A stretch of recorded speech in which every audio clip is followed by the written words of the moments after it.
Kamlesh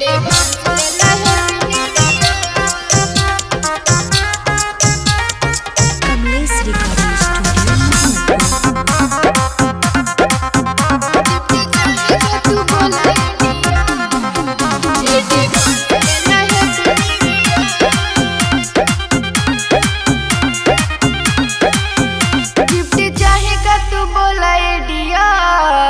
advance लेला happy new year.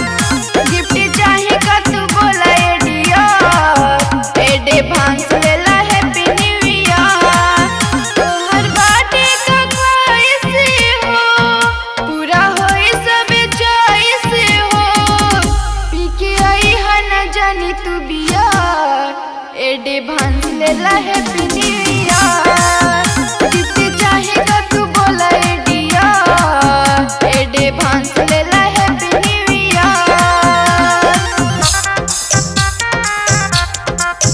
Gift चाहेगा तू बोला एडवांस लेला हैप्पी न्यू ईयर।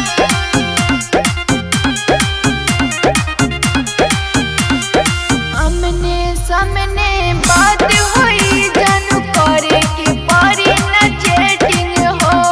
ए हो सुना जवन तू चाहबा तोने होई, कला दू चार दिन वेटिंग हो।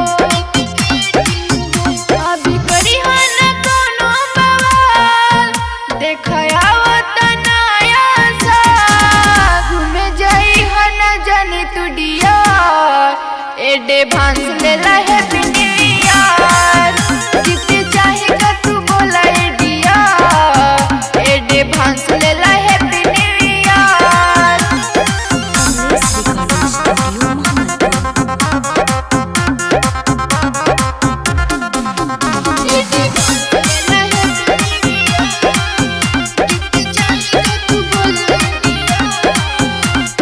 जिंदगी हमर रहे अधूरा, तोरा से मिलके हो गइल पूरा।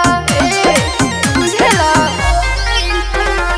सखी सब कहेली पागल हो, दिलवा बा तोहरा से लागल हो।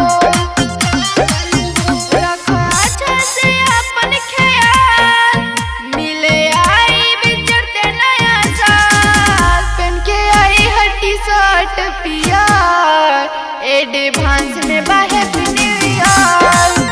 गिफ्ट चाहेगा तू बोला डियर, एडवांस लेला happy new year. Kamlesh recording studio